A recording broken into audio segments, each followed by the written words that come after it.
Hai, Assalamualaikum semua. Kembali lagi bersama saya Aa berbagi info dan kisah menarik. Oh, sebelum tu jangan lupa tekan tombol subscribe, tekan loncengnya juga. Okey, video seram kita pada kali ini, saya nak sharekan kisah seram yang disendkan ke email saya oleh salah seorang subscriber ni. Namanya Yaya. Jadi, dia email saya macam ni tau. Assalamualaikum Akak. Nama saya Yaya dan saya asal Kelantan. Sama lah kita. Ni first time saya hantar cerita hantu ke Akak. Niat sebenarnya cuma nak berkongsi dengan seseorang. Serahlah Akak nak ceritakan kisah saya ni kat YouTube Akak ataupun tak. Cerita saya ni berdasarkan mak ayah saya yang cerita semula sebab saya dah tak ingat sangat dah apa yang terjadi pada masa tu. So, dah sedia? Jom kita mula. Jadi kisah dia ni bermula masa dia umur 7 ke 8 tahun macam tu. Macam yang dia cakap lah, dia tak ingat sangat dah. Cuma yang dia pasti, adik dia belum lahir lagi pada masa tu. Jadi time tu juga, dia ada 2 orang kakak. Dan masa ni, ayah dia bekerja sebagai peniaga ayam goreng dekat pasar malam. So nak dijadikan cerita, adalah seorang hamba Allah ni, dia punya dengki dengan ayah dia. Sampaikan dah beberapa kali jugalah dia cuba hantar benda dekat ayah dia. Tapi dia sendiri tak pastilah apa punca orang tu dengki sangat kan. Yelah sebab masa tu pun dia masih kecil lagi. Dan bila dia tanya ayah dia pun kenapa orang tu boleh hantar semua kan, ayah dia cuma cakap dia dah tak nak ingat dah benda lama kan. So dah tak nak ingat, biar je lah, yang lepas tu biar lepas macam tu kan. Dan pada masa tu mungkin sebab hamba Allah ni macam tak puas hati lagi kan, jadi dia pergi hantar santau pula. Tapi yang peliknya bukan dia hantar dekat ayah Yaya ni tau. Dia hantar dekat Yaya yang pada masa tu berumur 7 ke 8 tahun. Okey, masa mula-mula kena tu, Yaya cuma ingat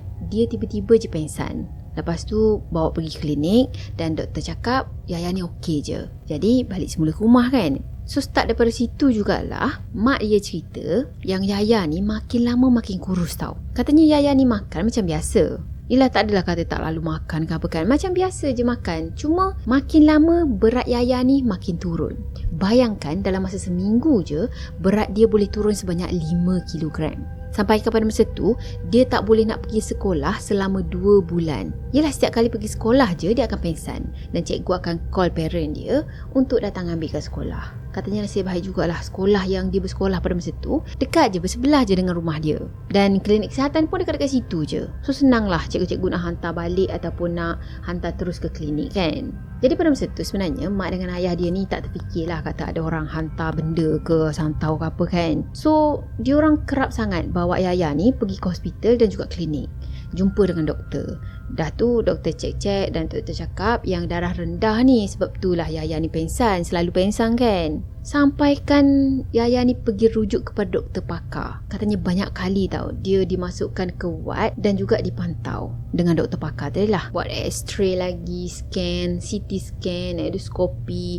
Dan semua doktor yang rawat Yaya pada masa tu cakap diorang pun pelik tau, kenapa Yaya ni kerap pengsan tapi tak tahu puncanya. Yelah buat itu ini, scan itu ini semua kan macam okey kan. Sampailah ada seorang doktor pakar yang datang tau, jumpa dengan mak ayah Yaya pada masa tu. Dan doktor pakar cakap apa? Puan boleh cuba perubatan Islam pula kot. Ya, doktor pakar tu pula yang suruh mak dengan ayah Yaya ni untuk cuba perubatan Islam pula. Mungkin dia sendiri pun pelik kan. Lagipun yelah setinggi mana pun pengetahuan dia, sehebat mana pun seseorang tu, dia tak boleh nak mengidakkan hal-hal macam ni kan. Jadi lepas Yaya keluar ward, terus mak dengan ayah Yaya ni bawa Yaya jumpa seorang ustaz ni. Dan katanya nama ustaz tu adalah Ustaz Syam. Ustaz Syam ni pula sepupu kepada ayah Yaya. Sebenarnya saya pun ada ustaz juga tahu, ada cikgu dekat sekolah dulu lah, namanya Ustaz Syam juga. So saya fikir mungkin ke Ustaz Syam yang sama. Jeng. Jadi masa nak pergi ke rumah Ustaz Syam ni, Yaya rasa panas gila tau. Padahal dia duduk depan aircon, sebab katanya pada masa tu dia duduk atas riba maknya pula kan duduk dekat bahagian penumpang yang kat depan tu kan. Jadi dia punya panas pada masa tu sampai dia menangis, cakap dengan mak dia, merengek dengan maknya kan, panas. Dah tu maknya cerita pada masa tu pun diorang ni sesat tau, sampai diorang masuk ke satu ladang getah. Lepas tu tak jumpa jalan mati dah. ambil jalan lain pula, tiba-tiba jumpa pokok buluh pula, macam-macam lah. Dia punya sesat tu sampaikan nak pergi ke rumah ustaz tadi dekat dengan 1 jam juga tau. Yang sebenarnya rumah dia dengan rumah ustaz ni tak jauh mana pun, katanya dalam 20 minit macam tu sampailah. Dah tu ayah dia ni memang selalu sangat pergi ke rumah ustaz tu, ialah sepupu kan. Jadi masa dia orang sampai je dekat rumah Ustaz Syam tadi, Ustaz Syam dan juga isteri dia ni dah menunggu dekat pintu dah. Bila Yaya ni tengok je ke arah Ustaz Syam tadi, Yaya terus menangis tau. Sebab katanya dia tak tahu kenapa dia jadi macam tak nak naik ke dalam rumah tu. Dia sendiri pun tak tahu tau kenapa dia jadi macam tu. Sebab selalunya kalau nak pergi ke rumah Ustaz Syam je, dialah orang yang paling suka. Sebab katanya diorang ni sekeluarga memang baik sangat dengan dia. Jadi masa tu ayah Yaya ni dukung dia. Lepas tu paksa juga dia untuk naik ke dalam rumah Ustaz Syam tadi. Bila ayah dia langkah naik je ke atas rumah Ustaz Syam tu, Yaya dia terus tak sedarkan diri tau. Tapi sebenarnya masa tu dia dah mula meracau-racau dah. Yelah kerasukan kan. Dan ayah dia cakap masa tu sampaikan dia gigit bahu ayah dia sampai berdarah. Bayangkan dia punya gigitan tu sampai sekarang tinggal parut dekat bahu ayah dia tau. Jadi pada masa tu berat Yaya ni hanya sekitar 18 kilo macam tu je. Tapi dia dipegang 3 orang-orang dewasa pun masih lagi boleh menggelepar, masih lagi kuat dan cuba untuk lari keluar daripada rumah tu. Jadi 3 orang yang pegang dia Yaya pada masa tu adalah anak murid kepada Ustaz Syam ni. Dah tu Yaya cakap maknya ni asyik menangis je. Yelah tengok keadaan anaknya macam gitu kan. Dan ayah dia pula cakap masa tu keadaan Yaya dengan matanya dah jadi merah dah dengan mulut dan dagunya pula penuh dengan lumuran darah tau. Yang dia pergi gigit ayah dia tadi kan sampai berdarah tu. Ya, darahnya tu penuh dalam mulut dia. Masa tu Ustaz Syam terus mulakan bacaan ayat-ayat suci Al-Quran. Dan makin kuatlah Yaya ni meronta-ronta sambil menjerit suruh diam. Tak lama lepas tu tiba-tiba je Yaya ni diam. Lepas tu dia menangis kesakitan macam tu tau. Dia pandang kat arah maknya. Lepas tu dia cakap dengan mak dia, "Ma sakit ma, suruh dia berhenti ma, adik sakit ni." Jadi kan, jadi yelah kalau bahasa Kelantan jadilah.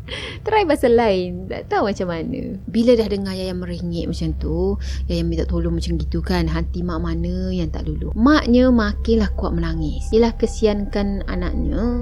Yelah sebab kesiankan Yaya ni kan. Tapi sebenarnya dia tak tahu yang itu bukan anak dia. So pada masa tu Ustaz masih lagi teruskan bacaan sampailah Yaya ni pengsan. Dan katanya benda tu betul-betul keluar. Cuma bukan keluar terus tau, keluar sementara je.